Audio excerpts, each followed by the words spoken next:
नमस्कार मित्रों, आशा करते हैं आप सब लोग अच्छे होंगे। एक बार फिर हम हाजिर हैं एक और नई कहानी के साथ जो आप में नई ऊर्जा भर देगी। तो चलिए शुरू करते हैं।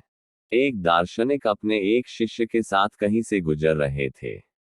बहुत दूर चलने के बाद वे एक खेत के पास पहुंचे। खेत अच्छी जगह स्थित थी, लेकिन उसकी हालत देखकर लगता था मानो उसका मालिक उस पर जरा भी ध्यान नहीं देता है। खैर, दार्शनिक और शिष्य दोनों को बहुत प्यास लगी थी। तभी उनको खेत के बीचों बीच बना हुआ एक टूटा फूटा घर दिखाई दिया। दोनों उस घर के सामने पहुंचे और दरवाजा खटखटाया। अंदर से एक आदमी निकला। उसके साथ उसकी पत्नी और 3 बच्चे भी थे। सभी फटे पुराने कपड़े पहने हुए थे।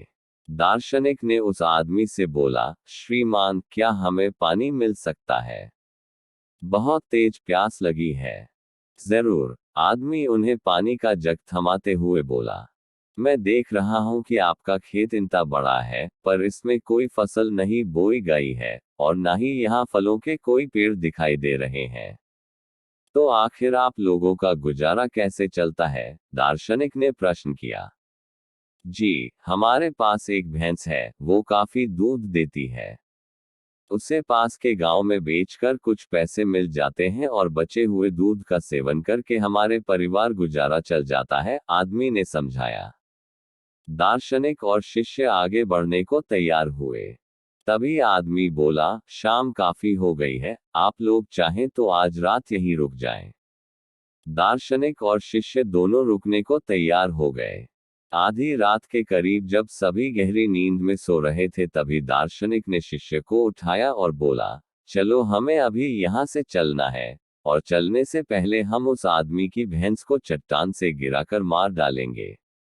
शिष्य को अपने गुरु की बात पर यकीन नहीं हो रहा था, पर वो उनकी बात काट भी नहीं सकता था। दोनों उठे और भैंस को मारकर रातों रात गायब हो गए। यह घटना शिष्य के जेहन में बैठ गई और करीब 10 साल बाद जब वो एक सक्सेसफुल बिजनेसमैन बन गया, तब उसने सोचा क्यों न अपनी गलती का पश्चाताप करने के लिए एक बार फिर उसी आदमी से मिला जाए और उसकी आर्थिक मदद की जाए। अपनी चमचमाती कार से वह उस खेत के सामने पहुंचा। शिष्य को अपनी आंखों पे यकीन नहीं हो रहा था। वह उजाड़ खेत अब फलों के बागीचे में बदल चुका था।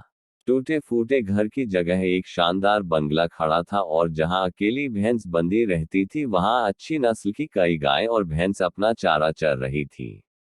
शिष्य ने सोचा कि शायद भैंस के मरने के बाद वो परिवार सब बेच बाच कर कहीं चला गया होगा, और वह वापस लौटने के लिए अपनी कार स्टार्ट करने लगा कि तभी उसे वो 10 साल पहले वाला आदमी दिखा। शायद आप मुझे पहचान नहीं पाए, सालों पहले मैं आपसे मिला था, शिष्य उस आदमी की तरफ बढ़ते हुए बोला। इसके जवाब में वह आदमी बोला, नहीं नहीं, ऐसा नहीं है, मुझे अच्छी तरह याद है, आप और आपके गुरु यहाँ आए थे। कैसे भूल सकता हूँ उस दिन को? उस दिन ने तो मेरा जीवन ही बदल कर रख दिया। आप लोग तो बिना बताए चले गए, पर उसी दिन ना जाने कैसे हमारी भैंस भी चट्टान से गिरकर मर गई। कुछ दिन तो समझ ही नहीं आया कि क्या करें, लेकिन जीने के लिए कुछ तो करना था, इसलिए लकड़ियां काट कर बेचने लगा। उससे कुछ पैसे हुए तो खेत में बोवाई कर दी। सौभाग्य से फसल अच्छी निकल गई।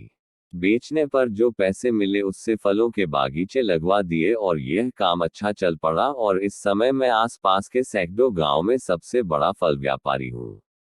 सचमुच, ये सब कुछ ना होता अगर उस भैंस की मौत ना हुई होती।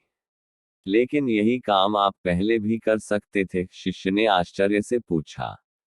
आदमी बोला, बिल्कुल कर सकता था, पर तब जिंदगी बिना उतनी मेहनत के आराम से चल रही थी। कभी लगा ही नहीं कि मेरे अंदर इतना कुछ करने की क्षमता है, इसलिए कभी कोशिश ही नहीं की।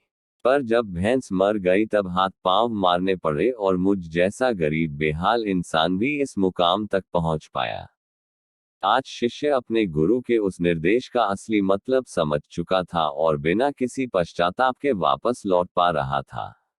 आपको हमारी कहानी कैसी लगी, कृपया कमेंट्स करके बताएं। कहानी पसंद आए हो तो वीडियो को लाइक करें, चैनल को सब्सक्राइब करें। धन्यवाद।